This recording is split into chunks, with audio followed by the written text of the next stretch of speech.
Warning: this stream is for entertainment purposes. The opinions expressed by the participants might be exaggerated for comedic effect. Harsh language can be used. Thought-provoking or controversial topics may be discussed. Will be discussed in that case. Hello, Tyler. How are you doing? Hey, I'm doing pretty good. And hello, people in chat. Aaron. Hello, Squad Bench Deadlift and Phil. Yeah. So we want to talk about Magic because, well, you want to talk about like why Magic's not role played, and I want to talk about how why I dislike or why like I say like often said that players who want to play Magic users should be shamed, right? And I think those things might be related. We'll see, I right? think so too. Although I haven't heard your full take on this other than memes yet. So Yeah. So I also need to start with some caveat, right? You can sometimes play a Magic user and there's nothing cringe with it, right? Even I did it at some point in the Rising Sun campaign. What I'm talking about, and obviously, like, that's really going to be a case. I'm going to paint with a broad stroke here with a white brush, right? What the fuck his expression is. And I trust the people at home to have the wisdom of saying, like, well, if it doesn't apply to you, don't fucking, like, don't be a bitch about it. I'm making generalization here, right? And what I'm talking about is the players that always want to play a Magic user, that this is their go-to, right? There's a problem there. And I think this is a very like juvenile kind of attitude, right? It's like, and that's why like in the thumbnail, like with the little baby boy playing the wizard, right? Because what is it like going to Magic? It's like when you're a child, right? And you have like trouble and issues and stuff like that, and you don't have the power to look for a solution. You go for you dream, you escape to imagine yourself with some superpower or magic power and stuff like that, right? It's a way to instead of looking for real solution to your problem, it's just like a fantasy, right? Oh, if I could fly away, I would, right? Just like, well, you could move away. You just need to find a realistic way to do it. And at some point as a man, you're supposed to grow out of it. And I think we have a generation that never did, right? And it's a problem. It's like arrested development in a sense, right? It's the Harry Potter generation. Like dreaming about like being able to cast spell and stuff like that. That's fine when you're a child, but it shouldn't be your go-to fantasy when you grow up as an adult. It doesn't mean you cannot like enjoy it sometime. Maybe you want to play with the system. You play a video game, you decide to play the mage because like the mechanics are more fun, right? Or same thing with a role-playing game. Or you just want a change of pace sometime. That's fine, right? That's not what I'm talking about. I'm talking about the people that, oh no, I want to play wizard because wizard is so cool, stuff like that, right? That's at some point you're supposed to become a man. Do you think that's a problem because specifically of how magic in most or at least the most popular systems is just a I wave my hands and the problem goes away, as Aaron said? Yes, that's a Because good point yeah. because there used to be like the tradition of how we saw magic.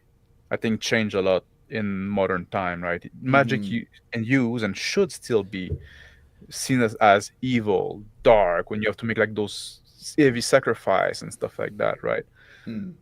But at some And point we had all this like, oh no, you can just make stuff happen for nothing at no cost, at no sacrifice. yeah. Oh no, but I studied for that, and then no, there's still like energy created from nothing, right? Just like, and I think yes, that's also contribute to the fantasy because if it was all like, oh yeah, you can cast a spell, you just have to kill that child, you know, Right, or set the like front line.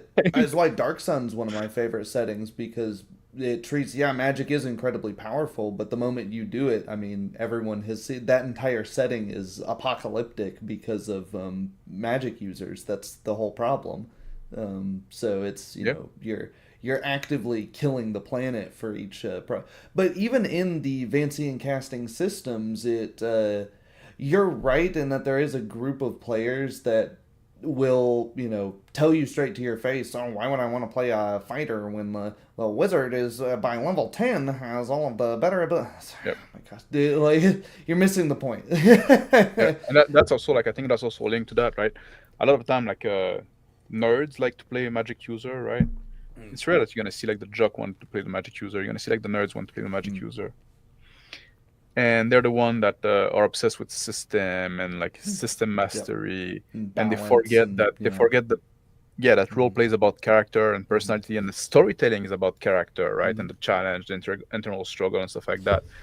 They're like, I often like criticize nerds, right? I say like because a lot of nerds lack the it's a cliche for a reason, right? That they lack the social intelligence, right? And that's what you get, right? People like that they're gonna obsess about facts and forget they're the one that like lore, right? They like the deep lore and stuff like that because they want to know every little detail, right? They want to know they want to know how long is the Star Destroyer or shit like that. They want to know like how many people actually work on the Death Star, right? Which it's not important in the storytelling, right? It's not important in the drama of the thing.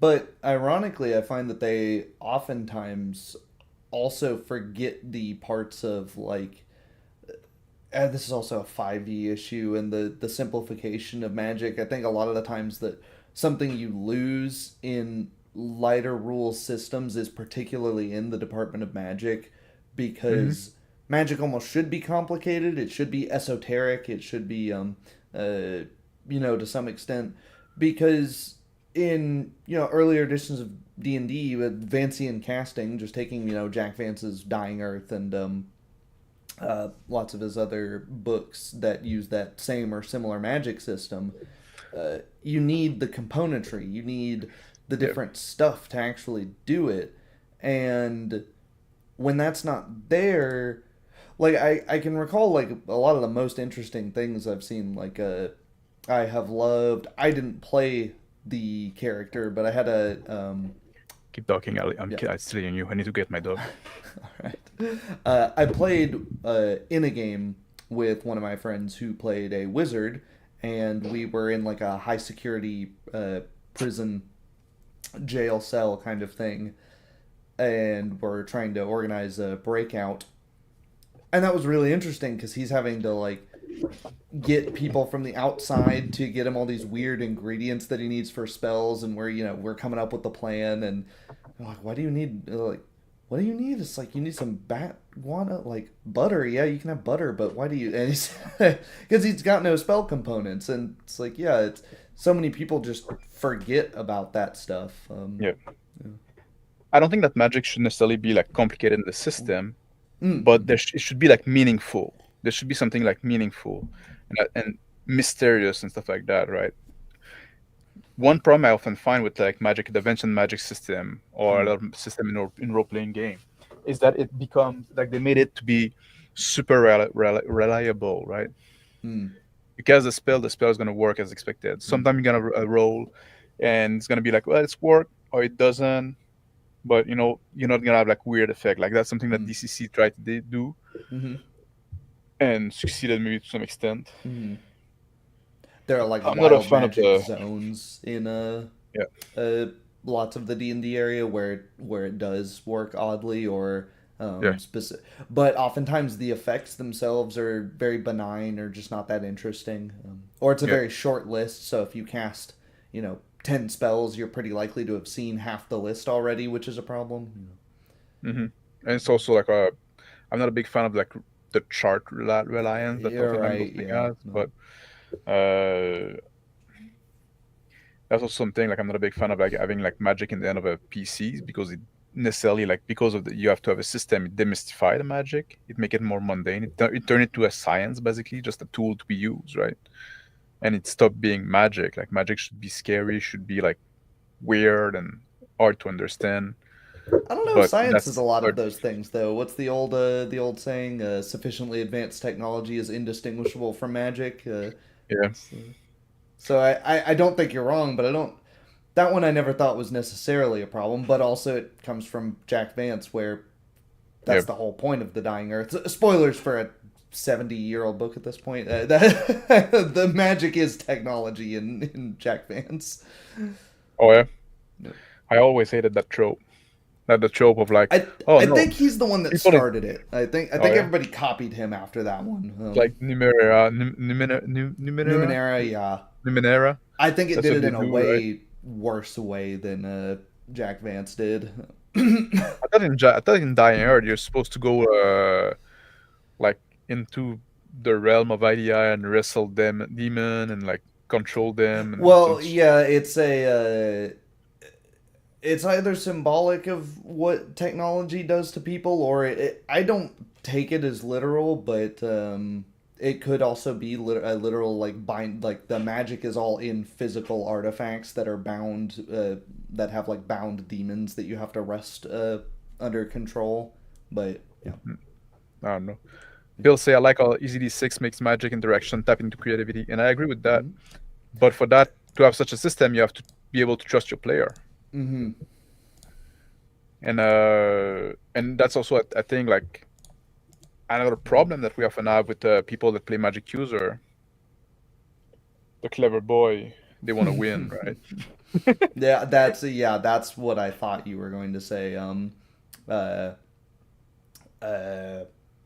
That one of the major issues with the people that always want to play Magic is they tend to want to play Magic because they want to win. Are we still talking about how shitty RP is shitty? It's more about how non-RP is shitty, Phil.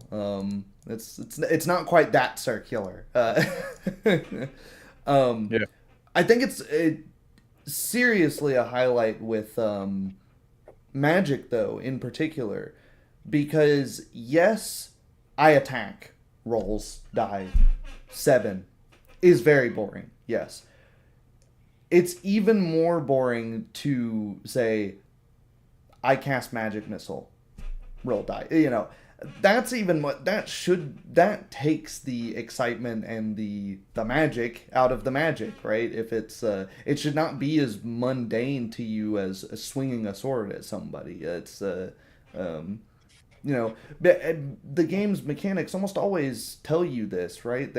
If you've got this verbal component to things, then you're saying some magic word. You don't have to voice act it out or anything. Or you know, if there's a somatic component, you're doing something with your hands, or material components I already mentioned.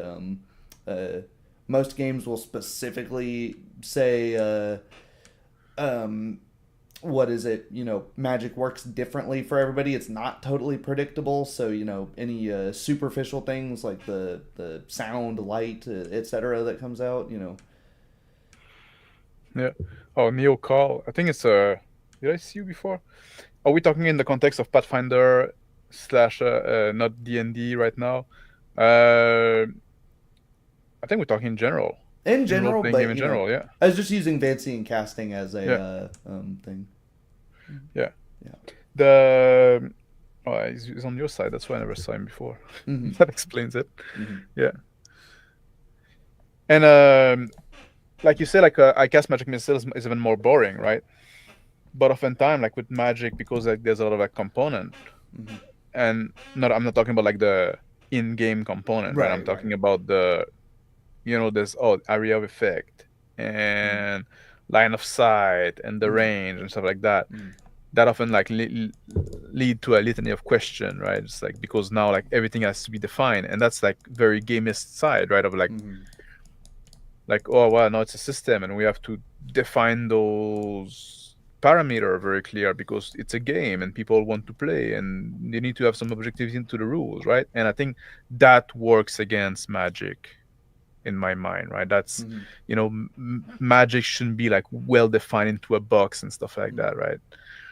So that's why, like I said, I think there's something to be said there specifically with issues with how people handle range in games in general. Yeah. That could almost be its own topic, which I'm always super frustrated with the like. Yeah, it gets annoying being asked questions directly to the GM out of character in general, but I think the worst one is, oh, how far away is it? I'm like, do you have a fucking laser rangefinder in your eyes? What do you mean? How far away is it? It's like, I don't know. I'm not gonna tell you. It's exactly 195 feet. oh boy, my 200-foot range, I can walk if even if he takes a 5-foot step like you won't be able to tell that, you know? How good are Yeah. people at, guesstimating range just by eyesight within a few seconds? They're not. It's like I know it's a fantasy game, but it's ridiculous. It's an absurd question. Yeah.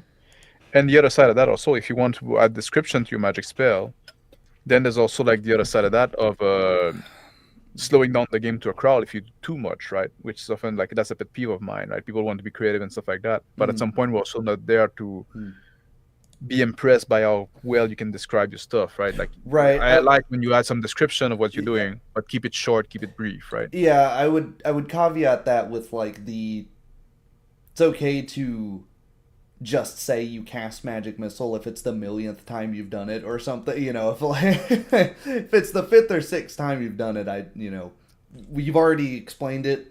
We've seen the animation, so to speak. Yeah. And also if it's the millionth time you cast magic missile, right? Is that still interesting at some point? Like, do we see that in fiction? Like, I cast, magic should be like kind of unique every time, right? Just like, and that's one thing, like to go back to what Phil was saying about EZD6, where in EZD6 you don't have spell, you just describe the effect, and then the GM decide the difficulty or something like that, and then you roll based on that. And there's a risk involved to it. You can try to put more power to your spell, and I think that becomes a design limitation when you go with fixed spell. It does one thing, and on one hand, it's very flavorful of having like the page of the spell book that is formulaic. It's a spell formula that does a thing it is very scientific in that way. Yeah, that's how the flavor of a lot of those systems work. But on the other hand, it does necessitate you making a lot of them, unless you want to run the risk of.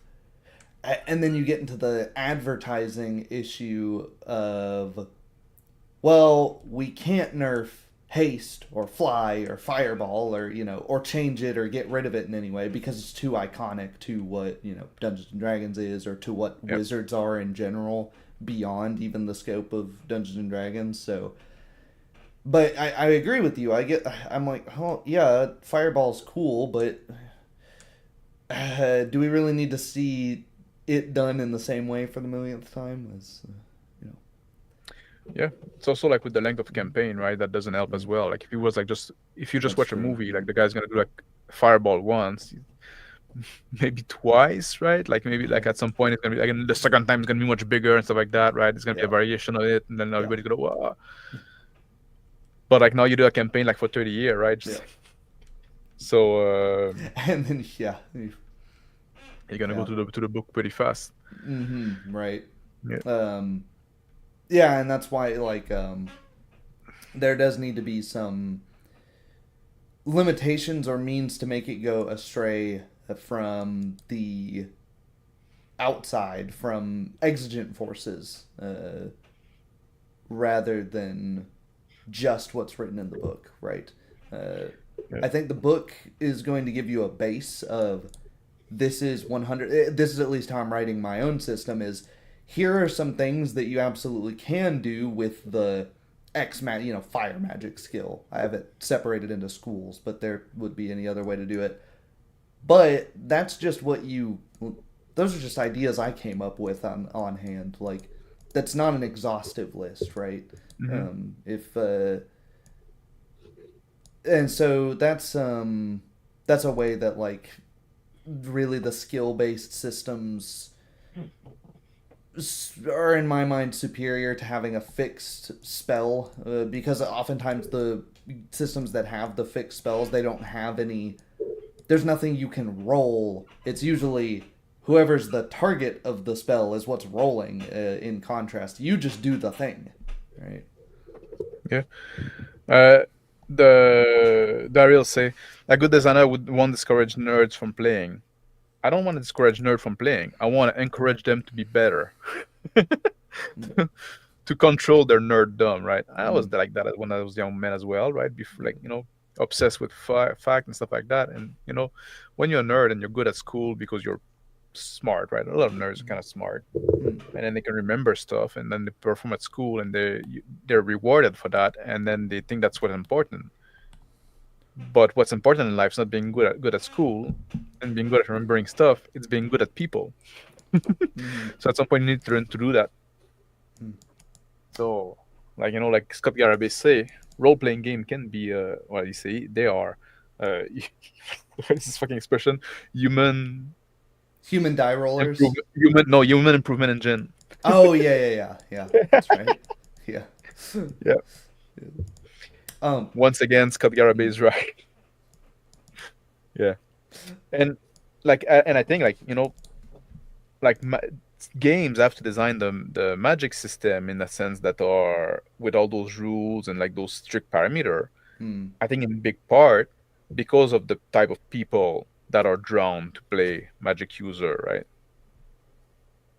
They're the people they're like the people that are into the power fantasy, right? Instead of wanting to see like the drama unfold, seeing what's happening with their character, having this cool guy with a nice personality, they want the power fantasy, right? That's what they are for. It's not everybody, but I think it's a tendency that we tend to see. I want to go back up and look at some of the comments because some people left some comments before the stream started, and I think some of them were good.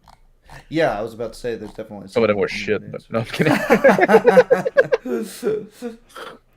Scratch Band the Lift say, while I have very little exposure to STEM outside of D&D, I would like to say that I dislike how magic tend to be represented, at least here, though I suspect in other game as well. And he continues saying, it's presented as something that always work in a specific way, right down to the letter. Yeah, exactly. That's what we talked about like, it's the demystification.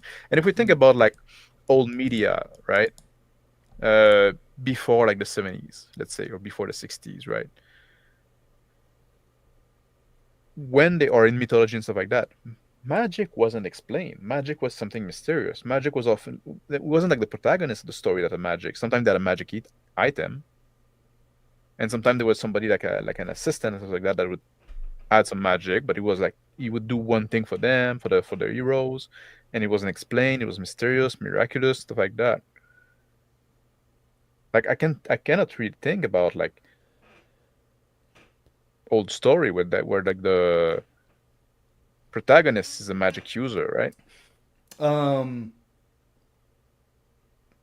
Magic as it is in D&D is much, and Jack Vance is much closer to like the actual occult magic systems of like alchemists and things like that. Like it draws a lot upon alchemy, like alchemical texts, like. But I mean, like in fiction, right? Right, in fiction, yeah, in fiction. Like that. No, not really. Oh, Master of the Five Magics. That's true. That's true. Says Dice Tales. I don't know what that is. Oh, really? Yeah. Who wrote that again? Lyman Hardy. When was that? It's not as old as I thought it was, though. It is 1980s, so still it's not pre-60s as what I'm looking for, right? Yeah. Yeah, it came with the hippies. Journey to the West. Journey to the West. That's true.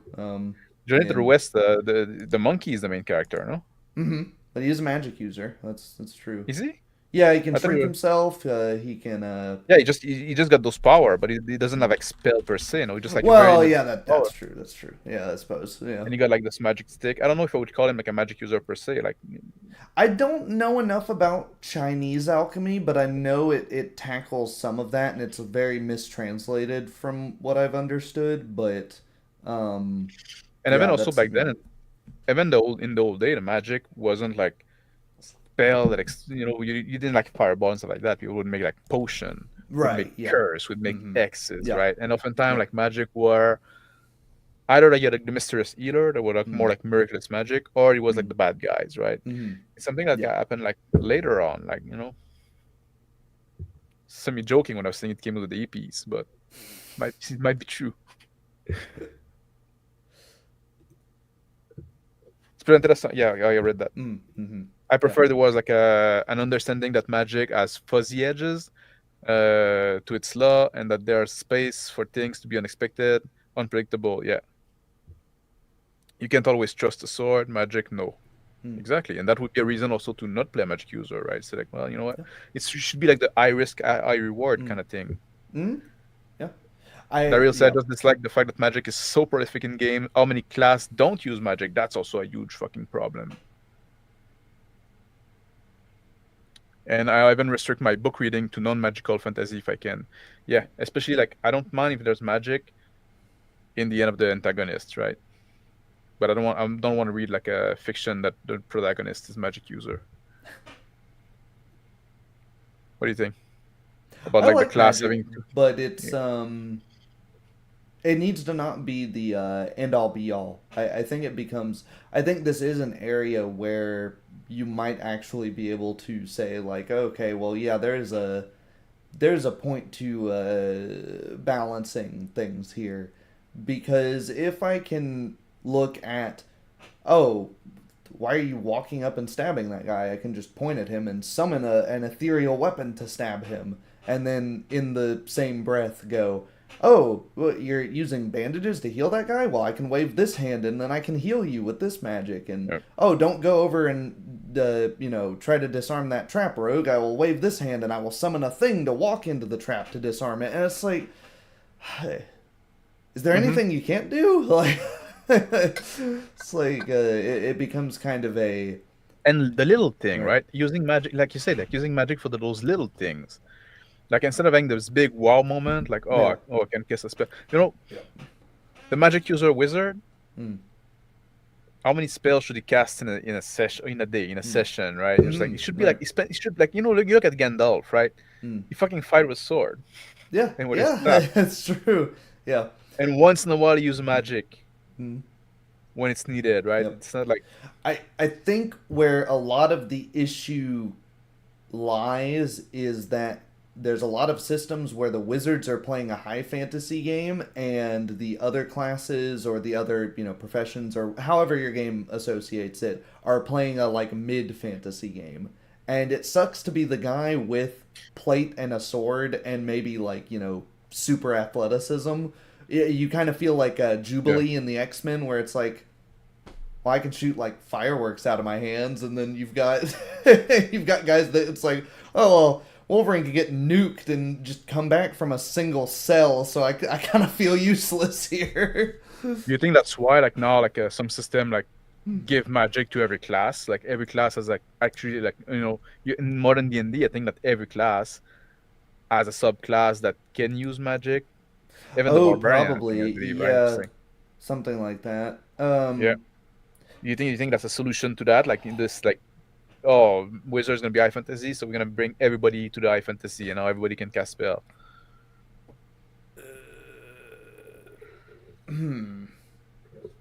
There is something to be said about the if everyone has it, no one has it, or if everyone has it, it's fine. Logic.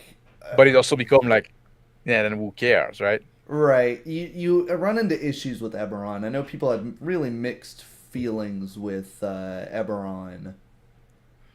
Yeah. Making and other settings where it's like, oh, we have a magic refrigerator, and it's like, oh my god, it's too much, right? We have trains, except they're powered by magic, or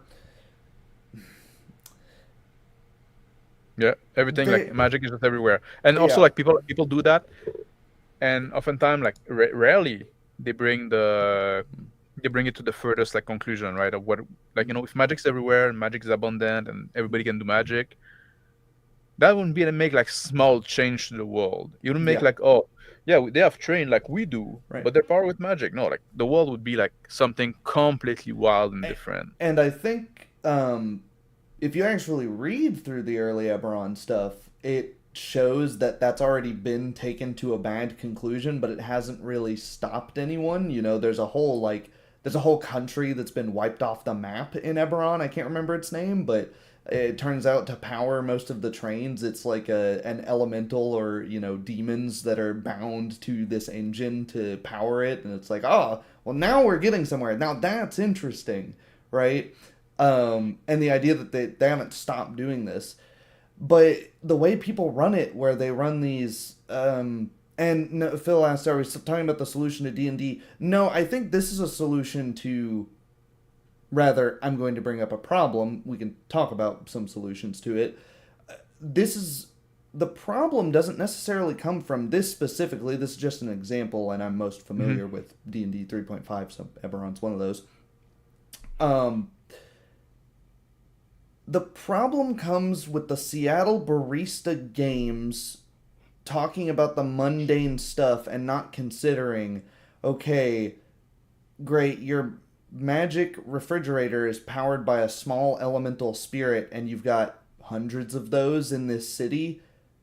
That's should be the setup to like a horrific event where if those suddenly break free of their magical bindings and cause havoc here, not just they have refrigeration. You need that for your bakery. Yeah, right, yes, like okay, like there should be a so what here. There should be a Yeah. And also, if you're gonna make like magic technology, why not have technology then? Right, that's want, true. Oh, like still what's here? the point Yeah. in calling it magic? And like, does it make it more special, right? Do you know your Yeah. fucking fridge work? Like, well, most people don't, right? Just like, might as well just be fucking magic. So now you're just making that fucking boring, right? Yeah. Yeah, and that's what Dice Tales said. If you have magic everywhere, then it's not magic; it's physics, right? Yeah, that's- exactly. Yeah. Yeah. Which there's Yeah. some, yeah. What was I Yeah. going to say? But yeah, that's pretty much it. So what should be done? Like, if you want to make magic like interesting and role playable and feel like magic, right? Like I think the wizard should not be casting a spell every day, let alone like, and especially now like when they do like dimension magic, but you don't have to actually memorize spell. Oh yeah, I think that was like such So a it's huge always misstep. you're always yeah. into the situation of like, oh, I have a spell for that. Oh, you got a little problem? I have a spell for that. Oh, I'm out of Right. spell. Let's Right. take a long rest, right? Just Right, because that used to be, in the olden days of Vancian casting, part of the solution. Is my camera overheating or something here? Mine is getting like Is that you would have to, unless you are either sorcerer and you just don't have that many spells to choose from, or you're something that has to prepare, and well, yeah, exactly, and I left. Let me read that because it's a super chat, right? Yeah, Thank you, Law Law Dog. Or some elemental god gets upset that you're enslaving so many of his subject and rampage to the city to free them all. Yeah, exactly. It's yeah. There's That's not a situation that should last for long, right? Having No, all there's a those million bunch of- ways to play that out, right? Yeah. Like, oh, we figure out to do that. Oh, now it's spreading around. Oh, now it's fucking a problem, right? Right, Yeah. It's Sorry. sorry, I just lost my train of thought there. But yeah, Vancian casting, it used to be that, Yeah. you would the have to sorcerer- kind of predict what problems you thought you were going to run into throughout the day because and then you get caught with your pants down and go, I didn't think we were going to end up fighting anybody, but the rogue or whoever in the group has pissed somebody off, and now it's like, oh, what was a diplomatic mission? I need to fight here. Yeah. So someday you wouldn't cast any spell because the 3 spell that you prepare Yeah. were all useless. Yeah. Right. And now It's you like- have to use the fact that you're just some smart guy, which is cool. I think that's some of the best that being a wizard has to offer is now suddenly instead of being the high fantasy guy in a mid fantasy setting, you're the low fantasy guy in a mid fantasy setting. That contrast becomes really interesting. Yeah. And I'm going to go back to another comment up here from You have the timestamp. Pinkerton 928. I'll put it on screen. I Or can you put him in timeout, but I can't. I can't put him on the screen. I don't understand. I haven't been ignoring you, Darren. I've just been handicapped. Oh, that's Soft 1028. Oh yeah. yeah. Oh, Oh, I sorry. forgot Yeah, you time did the zones. time. Damn Yeah. it. Soft magic's a good way to discourage magic if that's the goal, but eventually you do need to play a game in Asterisk. Yeah, that is it's a game, Yeah. bro. It is. You're right. To be honest, I prefer a limited but very hard magic system, i.e., Rhythmatist from Brandon Sanderson. Yeah, Brandon Sanderson has a very in his books he tends to have very clear cut ways that magic works, but most of the characters in the world don't understand how it works. It's there are rules to it, but you don't know all of the rules to it as you go. No, It's like because Brian Sanderson is known to have said the Sanderson law. What is it like? There's a link between like the more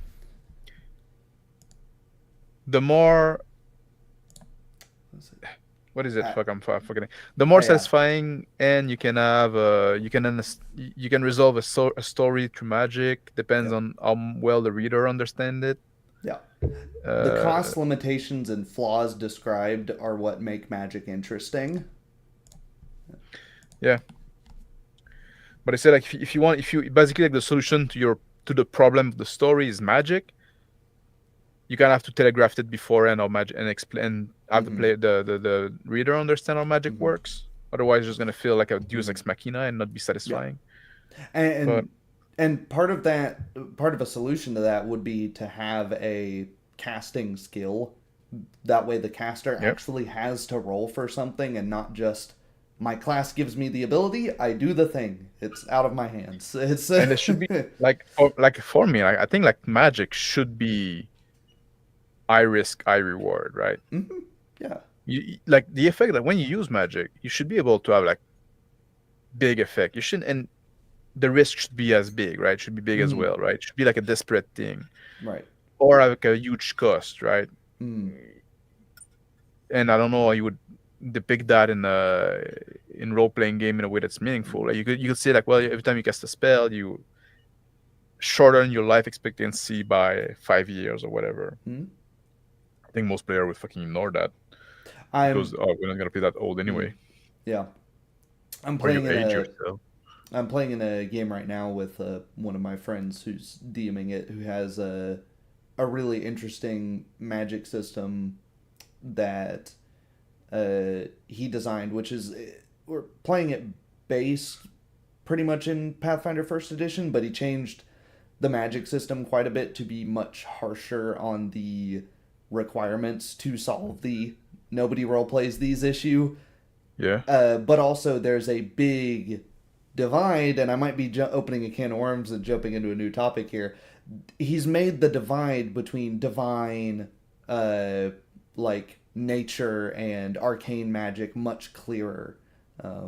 So like with the natural magics, there's very clear area restrictions. You know, you're not sprouting vines from thin air in the middle of a cobblestone walkway. There has to be something there already. There's for arcane casting, nobody does know quite how it works, but they do know what the cost is, and so you can pick out wizards pretty clearly by the fact that they're usually horrifically scarred all over their bodies, because it does take a real physical toll. Unless you have like a focusing implement and it eats away at that. But of course, if you run out of that and you're far from making another one, then well, it will eat up your body instead as sort of the power source for these. And I thought that was a really interesting way to do it. Yeah. The the limitation, like limiting factor in Lord of the Ring, right? Because it's like the mother of fantasy, I guess, of modern fantasy. A modern fantasy, yeah. Yeah. Gandalf is hesitant to use spell because it's gonna draw the attention of Sauron, right? Mm-hmm. That's why he's not always like blasting spell. You say like, you're not gonna use that like lightly. Yeah. I think that could be one way to do it. But it should be like there should be like, if the fighter say, oh man, I just stubbed my toe. You have a spell to give me back my hit point. You should look at you and say like, I'm not gonna fucking use magic for that. Right. Yeah. And a lot of systems would have that already, right? Like with the lingering magical aura. Like if your group was being tracked by like some bounty hunters, it would be, and they knew how to use magic. It would be like, well, I know they were here, and I know roughly how long ago Yeah. they are based on how long this is decayed, or you know. Yep. Do you feel like the problem that we express in the role playing of magic, right? Mm. Because you mentioned the difference between like a divine caster and arcane Mm. caster. Do you think that do you see the same problem in both? It. I was gonna say it depends on the games, but I think actually divine casters tend to pretty exclusively be D&D or D&D clones. Mm-hmm. If you can think of a game that has divine casters that aren't in that realm, let me know. But No, um, oftentimes they just like merge it, the same right, thing. right. Yeah. But yeah, you'll even see going back to the point that you know power gamers, nerds tend to play these kinds of things because they're very strong. I've seen people get frustrated that you start harping on this, start giving them like signs that, hey, if you keep down this path, you're not going to be able to use these. Your Mm-hmm. god is going to stop granting you these powers. They're like, what? What the? And it's like they're annoyed that you're making them role play the character that they chose to play, and that it says specifically in the rules, hey, you have to adhere to certain tenets to continue using these powers, right? Or they pick tenets that are just so easy to follow that they never come up. You know, Or like thing that they know they're gonna do, right? right? Yeah. The Yeah. Think like, oh no, I need to kill all the bad guy that we encounter and yeah, just slaughter them yeah, and take their gold. yeah.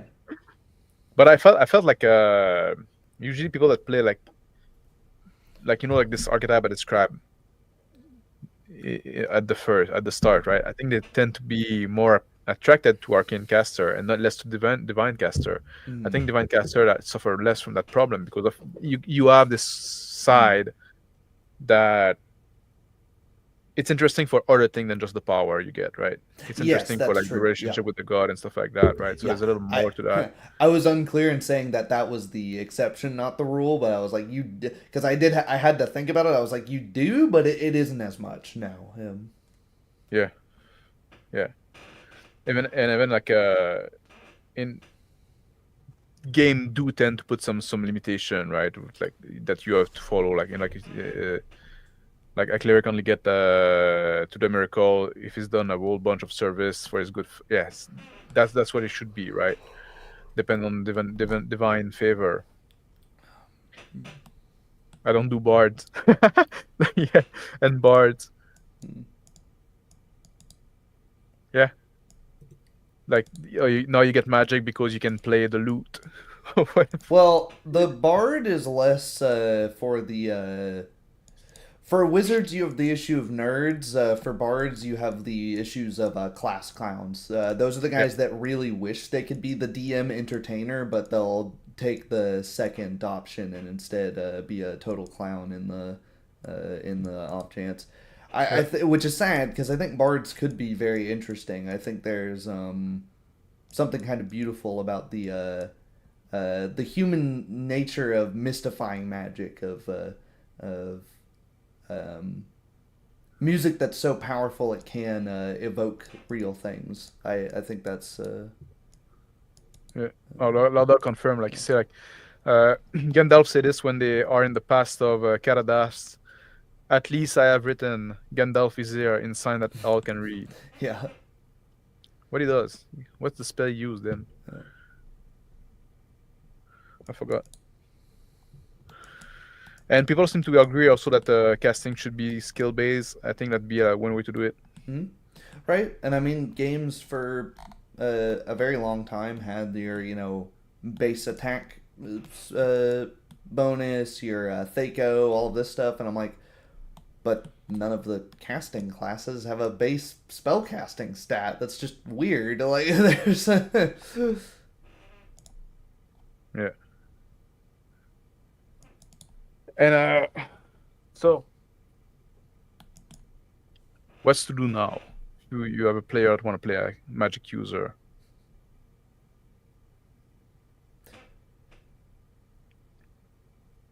I need more of a character concept at that point. Right? The class is not your whole character concept if we're Okay, that's playing a interesting. class-based game. There are games that are not class-based that have magic users, of course, but Crispy just says no. um, Yeah. but that's of course one answer is at your session 0 you can just say, hey, there's no player character magic users. But on the other hand of things, you could just go, oh, give me more than that. That's it's no more than just, I want to play a fighter. It's like, okay, that's not a character, right? What does it mean to be like a wizard in your world, right? And I think Right. that's also an interesting consideration. Like there's always a trope like, oh, wizards are undead and stuff like that, but then oftentimes like you give them power and that there would be no reason to be undead because they can just like crush an army with like Yep.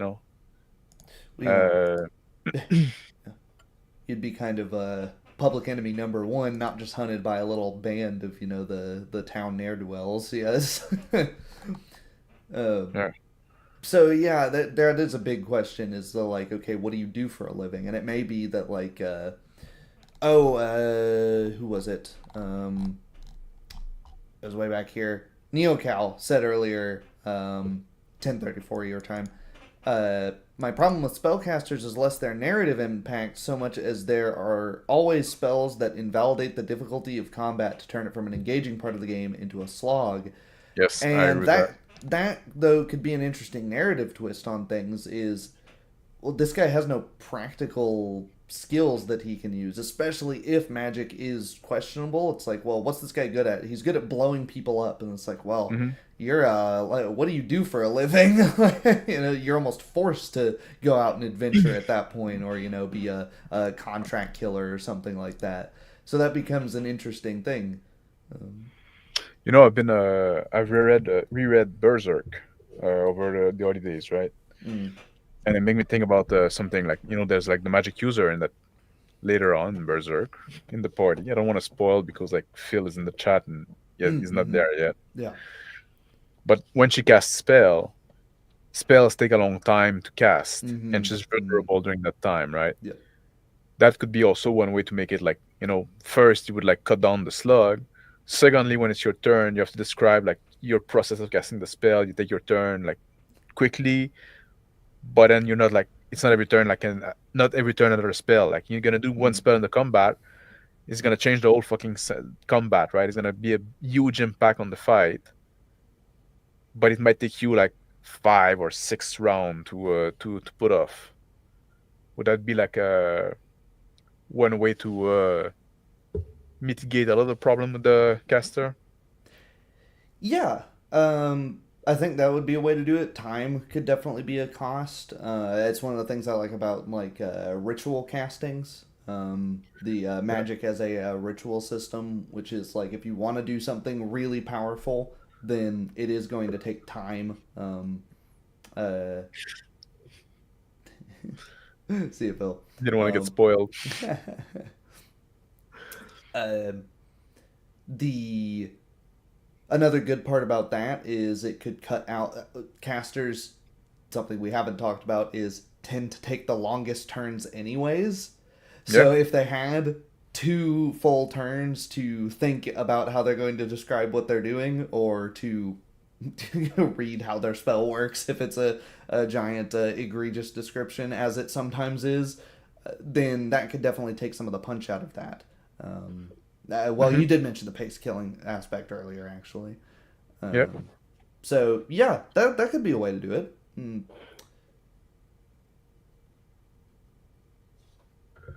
Right, what did Doug say? Oh no, it's talking to Arun. Sorry. Yeah. Misunderstanding come from a misunderstanding of magic in Tolkien's universe. Not trying to be a dick. You're just wrong. Read the book a few more times. I think, man, I think if we had a $1 for every time somebody misread or just hasn't read or has read 20 years ago Tolkien and is misremembering it, I would have a decent stack of money. It's it's the debate of like if Gandalf is more of a cleric or more of a wizard. well, it's sort of a backronym, right? I mean, those two concepts didn't exist yet. Gandalf was Gandalf. He was a gray he's wizard kind of like and a white wizard. Yeah, It's that's kind of like an angel, no? From what I understand. yeah, he's The Myanmar, what there's was the some name? yeah, there's some Christian allegory, Catholic allegory there. There's some pagan allegory there. There's some of Tolkien saying it wasn't an allegory; it's just a book. So, nobody will ever agree on that one. Yeah. What about Tusadum? Is Tusadum a wizard or is he a cleric? That's.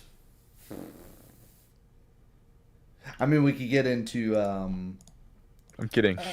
Well, I was going to We say don't need to get into it. we get into all of the external stuff, the crazy stuff, your blood mages and your psionics and all of the stuff. Why stop at a wizard and cleric and druid? Yeah. So, did we go around this topic already? Why like people don't roleplay? Why don't people roleplay Magic? Because they're just there for the power fantasy. That's my theory. Yeah, I think that's part of it. I think there's also part of it that is Magic's sucking the I'm game. already taking long describing my thing. I don't want to take Yeah. up more people's time. Not me, of And- course. I And I always cast the same spell over and over right. again. I don't need to. Combat started. I cast haste again because why wouldn't I double everyone's action economy? You don't even have to be a power gamer to think that. That's an area where often the balance is so skewed that you go, Yep. I'd be actively balance. harming everyone else if I did anything different. This is just the logical thing to do here, right? Balance is also one thing. Like that's also one thing that's so harmful to Magic user, right? Right. Like, Trying to balance them, making them unbalanced, right? If you make them too unbalanced, like I think they should be powerful. Like now, like in D&D, they even like a switch from having a D4 to a D6, right? Because that was the thing, right? Oh yeah, you're very glass cannon. Now it's like not only like you're more powerful than you used to be, but you're more resilient than you used to be. Right, and then they've taken some liberties with a lot of spells. I wanted to, before I was going to stream this with you, I wanted to do a specific case study on how the wish spell has changed over the years, because I think it was some of the best design from that, because it was so freeform. It was you cast this big spell. Again, here's some things you can definitely do with it, but you can use it to do anything you want, and then it's basically up to the gods to decide what or the forces of the universe to decide what happens there. And then in 5e, it specifically changes the wordings to the GM decides what happens here, and I was like, you've made it a player versus GM thing, even if that's not what they intended by writing that, that's how it reads. They also like put like much more like defined thing that you can do, right? Oh, you can cast, you can copy any spell from up to 8th level, and you can. That was in nerfed there it from a lot. 3.5, but yeah, they removed the material cost for it too, because it used to be a big deal. It used to be like, you need a diamond that's worth 10,000 gold. Where where are you gonna get that? Two, how many of those are there out there? How many wish spells can be cast until you're out of those? And that becomes, but they gutted that. They weakened it in most ways, and now it becomes a like fight and argue with your GM about what you should be able to do with this spell, and it's like there's another incentivization to not roleplay a Magic character is how it's written in the book, right? Yeah. And then Darren Pinkerton earlier said something on a GM being, almost antagonistic with describing how his magic works. I thought that was a really Yeah, I wanted to that was quite a bit earlier. It was ages ago. I just remembered it. The comments have been moving really quick here. I appreciate you guys for joining us. Yeah. Where was it? Where was You it? started. Yeah, I should have started. I had a But I DM can't. Yeah. in Yeah. the past punish me for creative expending of spell, kind of weaponizing it against me.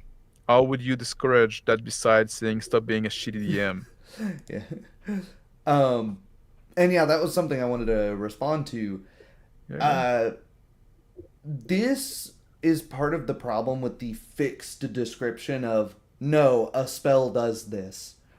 Whereas, even though a longsword says it does 1d8 slashing damage, I think because people, even if they have, most people haven't actually swung a sword at anything, because it's physical, they can understand, yeah, there's different ways to describe that you're doing that, right? Whereas when it's magic, it's no, the book tells us how the magic works, magic isn't real, so you can't tell us the book's wrong. That might be the logic that's going on there internally. But yeah, I would probably discourage that by, I mean, in the books you could have a section kind of like maybe right after, Rule 0, that the GM is the ultimate adjudicator, as in, it's kind of like the customer's always right, the customer's always right in matters of taste, the player's always right in matters of flavor, maybe. Not always, of course, But in a specific case, when you have a DM like that, you try to use your spell in a creative way, right? Not necessarily always intended, right? You use grease to do something like, and it used to be like a thing that you would try to have like spell work together and stuff like that to do like the interaction, spell, coming up with spell synergies and yeah. Or even like sometimes just using them to do something that, oh, okay, I didn't see that coming, right? Yeah. Sometimes people, they take it too far, right? It's like the fucking arrow with the portable owl and the bad holding and shit like that, right? But to some extent, like creative thinking should be encouraged. Right. And I don't know. You can say like stop being stop being a shitty DM without saying that in those worlds. Where just saying, man, I'm trying to make something cool, man. Where it's just like yeah, and you could explain it in like video game terms, like the goal of the rocket launcher in Quake was to shoot people, but they figured out because of the pushback you could use it to rocket jump and get across levels way faster. And obviously sometimes you do that, you're gonna end up blowing yourself up if you don't get the angle right, and there's a great cost to that, and you'd have to be a little insane to try to fireball jump in a in a game. It probably wouldn't work out for you, but you should still be able to attempt something like that. Or some maybe troll physics, creating like the force wall, like jumping and then creating it below you and creating a. I like what you say when you say like oh, there's a cost to it and you should be a bit it's very dangerous. You should be a bit insane to try that. Like for me, that's how magic should. All magic should feel that way. Yeah. All magic should feel like a fucking rocket jump, right? Yeah. I don't know if this is gonna work, but why not try it? And then the the guy who knows his sword is pretty much gonna work is looking at you like you're crazy for even suggesting it. But yeah, magic's for nerds. Big true. That's a big confusion. Yeah. Do you think character with esoteric skill, computer hacking, chemistry have the same problem? For me, they don't have the same problem in a sense that, because for me, the big problem I have with the magic and the people playing magic comes from the power fantasy, right? I don't really, and I think that's the problem I have, really. I don't really enjoy player that come to the table for a power fantasy. I think that's the problem I have. And oftentimes those players are drawn to magic user, right? People that just want to, I want to play with adult, and I would say like, just if you feel the need always to be in the power fantasy, right? It's like people that want to cheat in a video game or play video game at the easiest setting because they can just like crush. Well, I want these guys are. often, yeah, sorry to interrupt, but oftentimes we talk like, a lot of these guys would be better off playing board games, but the power gamers are annoying to play with even in board games. Like Oh that's yeah, it's yeah, just frustrating to like they're better off playing a single player game, right? That's yeah. and I've had to, I ran games Or for very college. competitive game, like a game, like a ranked game, right? Just Right, like right, go there. but Yeah. yeah, but yeah, when people are ultra competitive or they're acting as if their choices have no consequences, which with Magic they often don't. That's the link there is the Yeah. fewer little consequences to Magic. They can just sort of run away with things and not consider that not only is it not a competitive game, really it's a cooperative game, and that doesn't Yeah. necessarily. People say that. I And think it's not only competitive between the player, it's also competitive with the GM. right. That's exactly what I The was GM about is to there to say. provide Yeah. challenge, but the goal of the game is not to beat the Yep. GM. The goal of the game is Right. to have Right. a Mm. credible world, Mm-hmm. like Right. a very like a world with a lot of resemblance, of very similitude, Yeah. right? Like, and at the end come up with a cool story, right? Just like stories being created through play. It's not like Mm. it's not pre-written, but like you have Mm. something cool that happened, right? Yeah. And the world is believable, and you can feel like you've been there. You were in that skin of that character. That's the fucking goal, right? Mm-hmm. It's not like to kill the most orcs. It's not like, but people that come with the power fantasy, they don't come at the table with that Mm-hmm. kind of mindset that I'm looking for, right? Right. And they tend to play wizard. And oftentimes I'm. Or they do like Right. I have the same problem with people that when I want fucking do build, right? Just like, oh, Right. I'm gonna play like 2 level of warlock, and then like, which it's something very much so like into the like the D&D and Pathfinder kind of crowd. Like Mm-hmm. you won't see that like in Yep. more alternative system. Mm. But like I don't want to really play with those people because you're not there for the social Mm. thing, right? For the I like builds, but for a different reason than most of the people that use builds, and that is that somebody else has cut the wheat from the chaff and has looked through, 100 splat books for me, so that I don't have to. yeah. Right, but if I see something that's bad, but it's really interesting, I'll just look at it and go, I'll take that, but I'll also take this good thing so that my character's not just totally useless. And you have to also make sure that it's like, okay, you're playing a character first, and the character happens to have a build or be using a build. But I've talked about this before, so I think yeah, that one's a throwaway answer. Vet your players, and Yeah. maybe that's the throwaway answer on so much, but Darius said it should be a magic spell for wiping your ass. yeah, Yeah, like magic, a the mage hand, yeah. mage You hand. just pick Or up. did they have like everybody in what's the fucking in fuck was it that town in D&D that is they made a with the Xanatar. Oh yeah, Uh, I don't remember what you're talking. I fuck, I remember forgot what the you're name. talking about, but I don't. Yeah, Yeah, everybody gotta Demo be Man. there. Yeah, Everybody gotta be there, and they all like enslave water spirit. yep. It's even better for the And refrigeration, right? one day you go to the town and it's just wiped out. They finally had enough. Yeah, wiped out. Or maybe you just have like a like ultra sanitary mages just like cast almost that looks down at it. It's like, oh, he can't even cast mage hand. He has to wipe his own ass. Like that would be interesting, right? Like it's like Yeah. So yeah, I think we pretty much went over it, right? I thought there was more to talk about that than that. there probably is, but I think we'd get lost in a lot of the Yeah. specifics over the generalities of Magic. So even though And I we think it already was a kind of very did. dense conversation. Right. Oh my gosh. I mean, we could go back up and go through some of these comments, but Yeah, I'm scrolling through Yeah. them. Um, If you talk, I'll look through them. Right? on the comments in general on Magic and combat, I think it's really frustrating when the Magic has spells that are like I summon a guy who is a fighter, and you're like, well, come on, man, the fighter's right there. What?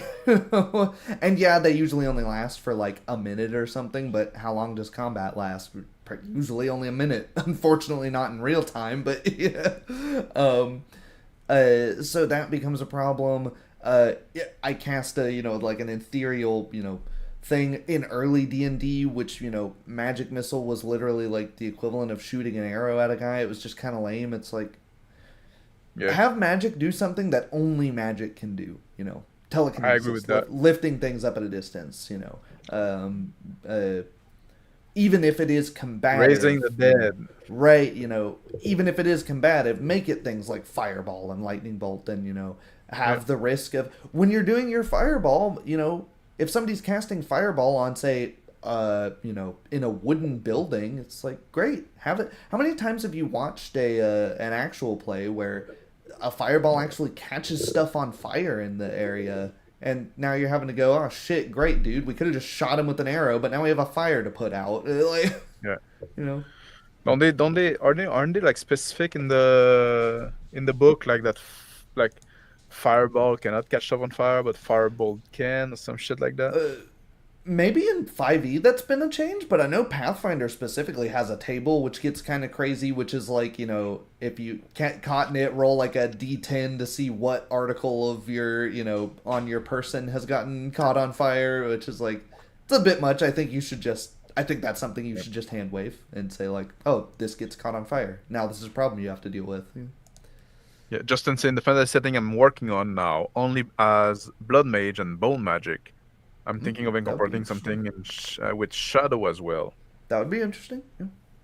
Yeah. Yeah, if by blood mage, you require some blood to cast spells, stuff like that, right? That's already make the thing more interesting, because there's something gross about it, right? Something that you don't necessarily want. People want it's when magic is for nothing.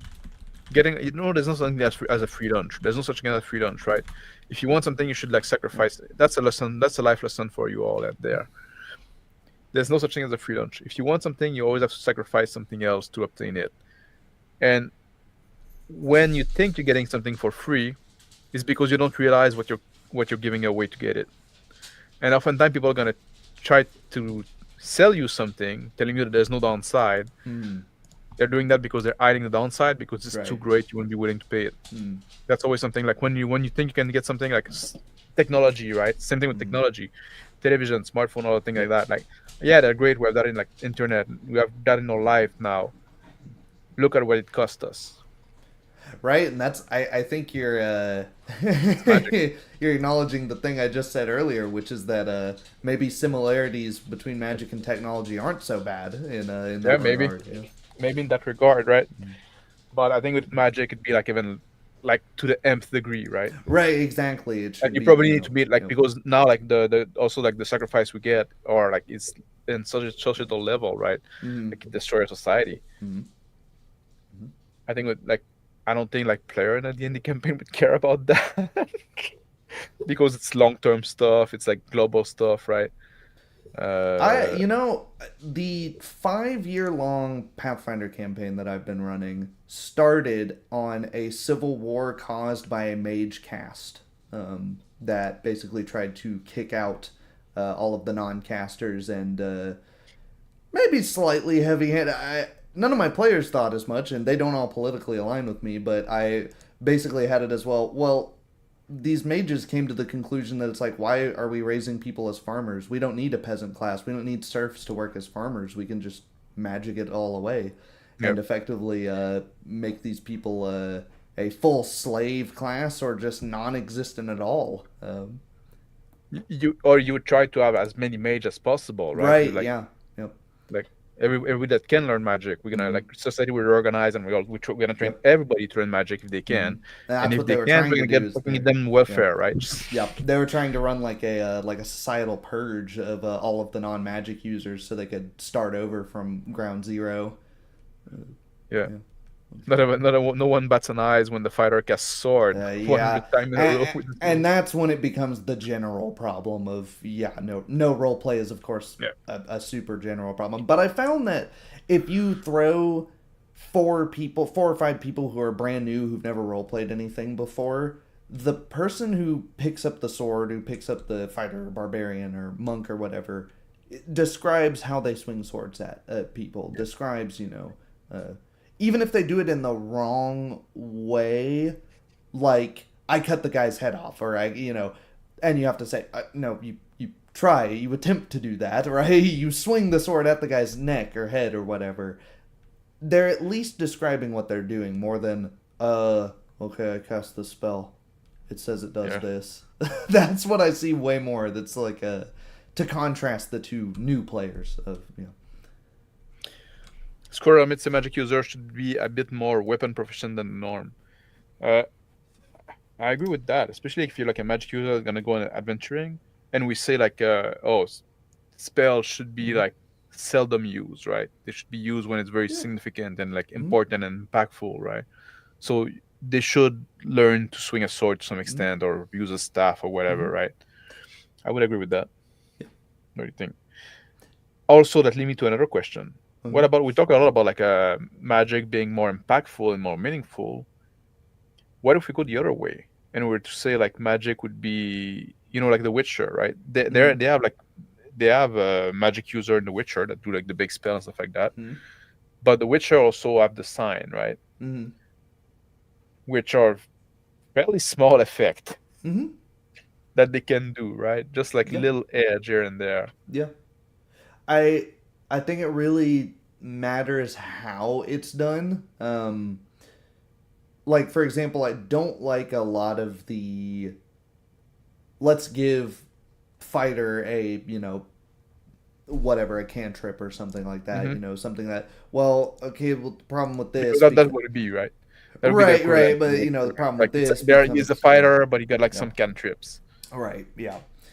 Well, then you get, like, you go down, like, a balancing rabbit hole of, like, well, what if they done a spell failure chance? What, can he still wear full plate and cast this cantrip? How much damage is this cantrip doing now? Can he cast this cantrip infinite number of times per day? What, and we go down that rabbit hole of, cantrip fucking ruined. Like, that's like, when we're talking about, like, magic being too frequent and too mundane. Terrible system. Yeah, it's... Yes, yeah. But another thing that I have an issue with are races that just get to use magic innately, that get magic abilities. I liked it when it was done in Dark Sun because those races like the Thurkeen and Aarakocra were very alien. They felt like their physiology was so different to humans as compared to a human and a dwarf that it was like, yeah, it's believable that has a totally different ability to us. Maybe moving things with its mind is as natural to us as, having opposable thumbs are and throwing something is for us. But when you look at, like, we're going to give, Durgar, they've dug too deeply and too greedily and they've found something down there that has granted them these strange abilities. Okay, sure. But when you give, like, and maybe this is a problem in general with races that are just humans but slightly different, but they can shoot, lasers out of their eyes from birth, is like, okay, what are we playing, man? Like, yeah. It's also like some of them are more stupid than other, right? Just like right. Shooting, yeah. Crispy say I like a player to describe the trapping of their magic, and that's also like when we to decide on the trapping of their magic, and that's something we did when we did the Rising Sun campaign, right? We did the mini campaign, I guess it was like 3 episodes.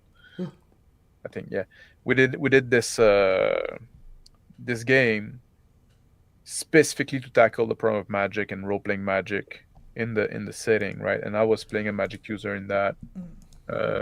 Half-caster, I guess you could call, and Rick was playing a full caster, and we tried to do that, right? We tried to describe like when you use magic and make it flavorful and give a sense to where the magic come from and stuff like that. But I guess I was playing more like even though like there was no cleric class, I kind of made my guy more like Mm. cleric kind of thing, but Yeah. that's how I roll. Hmm. Yeah. I think that's part of where the stuff shines too, is if you can use a class system just kind of as a base, just kind of as a.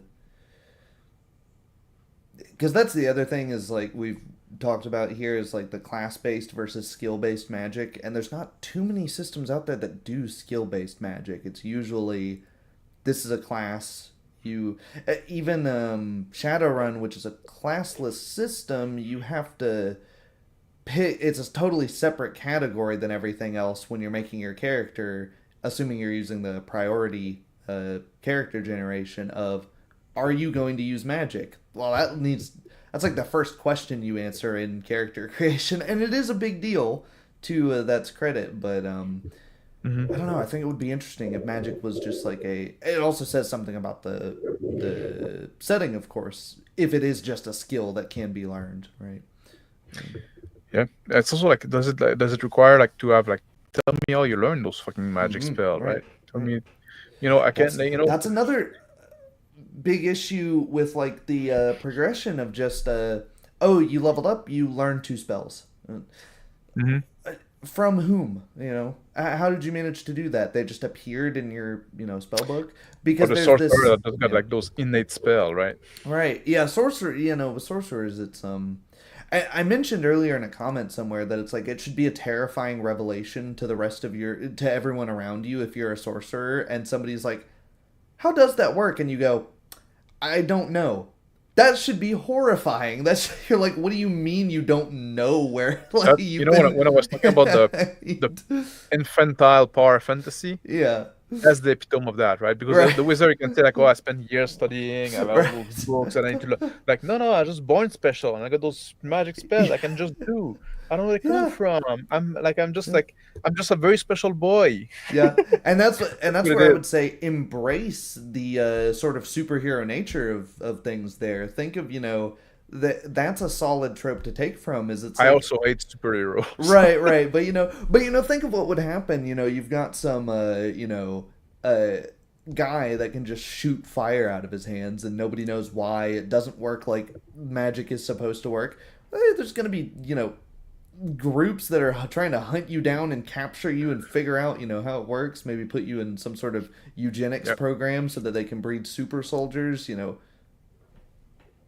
Or just kill Sky's you. the limit there, or just kill you. Yeah, just because they think you're an abomination. Yeah. I don't mind magic in my game. You just have to make it clear to the player how magic fit into your setting. Yes, and also that's often a problem with some type of Mm, player, yeah, yeah. that if you start like to put like kind of like limitation on it, or like Mm, kind of put a frame, or kind of put mm, like, oh well, but you have to be careful in public, or mm, stuff like that. Right now they're mm, gonna, no, they're gonna fucking like cry about it, because like mm. now you're trying to Well, and limit their power fantasy, yeah, right? I That's mentioned how it Dark works out. Sun earlier, and you Hmm. ended up with one of the problems playing Dark Sun with bad groups, which is unfortunately the only way I've ever played it. But one of the problems is you always have guys like, "Oh, if magic's like that in the world, why would I ever play a wizard? I'll just play a psionicist." And that's like, Yeah. yeah, yeah. Oh, that's a good point of a specific system. NeoCal here is forcing us into the Pathfinder drinking game. Oracle curses are interesting examples for consequences of your casting ability. Yeah, I think the Oracle is one of the most well-designed classes in Pathfinder First Edition because right off the Uh, bat it makes you choose a curse. Curse You that you have? Yes, yeah. Oh yeah. It is effectively instead of you choosing to devote yourself to a god has chosen you, and that is you are basically set out there to carry out their will, and uh, you are cursed as a sign to what more that. So it's almost a begrudging relationship with the god that's given you these powers. It sets the tone of the religions in the world in place too, as most of the gods are not benevolent; they're just figures. And he said like his oracle at the permanently burnt end, That's a cool one. but Yeah. you couldn't touch thing. Yeah. But yeah, if you're endless. Yeah, there's one that's you'd be blind. You could be permanently bound to a location, like a shrine of that god or something. Yeah, there's some really cool ones. Dire setting at my table, never more than one spellcaster. Ooh, Yeah. Although playing the party of all mages can be fun, having to bullshit your way around, because you always have the arguably lazy game design answer to some of the things, which are like the anti-magic fields, or the dispel magic, your mage's disjunctions, things like that. But nonetheless, that can be an interesting thing to play. Well, your party's all wizards or mostly wizards, and you have entered an area of where you're stuck. The door slams behind you, and a anti-magic bomb goes off, and now you're just a few guys. Just instant magic without hard limitation is just loser fantasy. I would agree with that. Right? Yeah, I think so as well. Yeah. Innate magic should be very minor abilities like telepathy, seeing through illusion spell, or natural. Yeah, like you can see through wooden door. Yeah, like if you can get like the reference to that. Was that a Knights of the Dinner Table thing, or I can't remember? No, it's in Freddy Got Fingered. Oh yeah.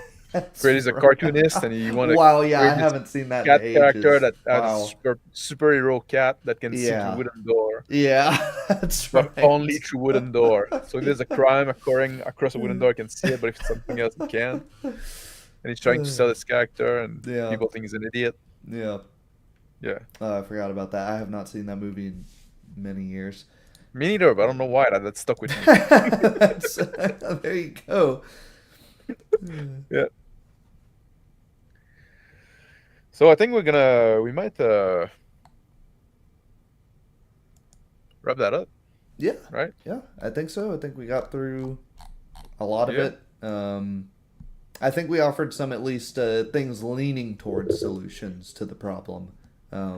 Which and is, of course, roleplay solves everything. But roleplay solves everything. And like, don't come at the table trying to enact a power fantasy, right? Come at the table trying to play a person, right? That has struggle and stuff like that. That's what makes it interesting, right? I often quote this famous quote from Wagner that say like, the only thing worth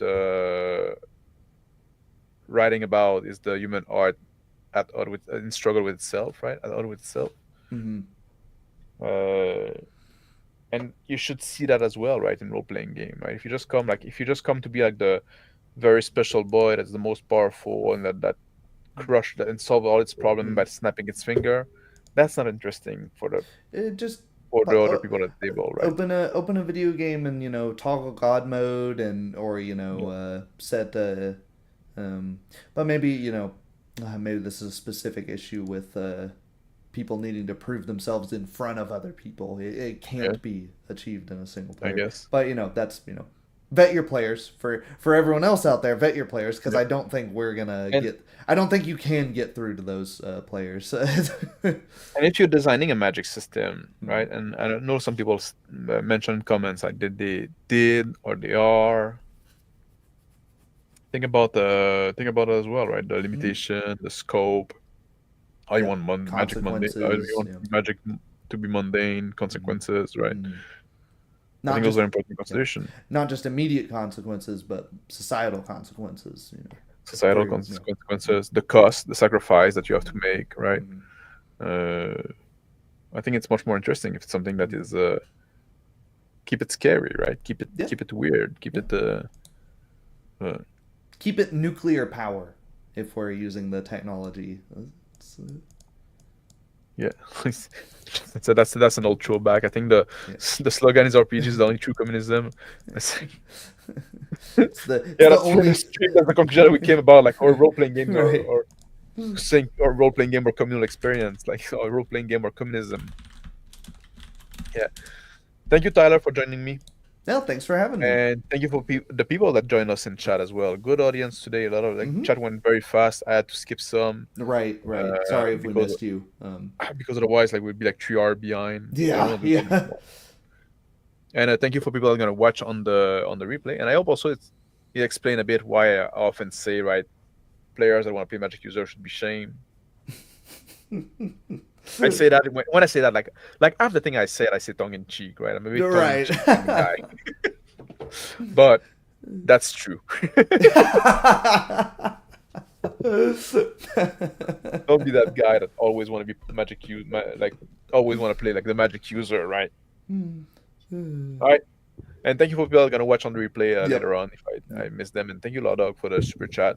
It's always appreciated, but it's not needed. So have a good night, and I'll be back on Sunday, and we're gonna talk about pacing. Then Ooh, that's a good one. you can join us if you want, if you're free. Depends. right. Maybe. No promises, but yeah. Take care, guys. Bye. I'll see you guys.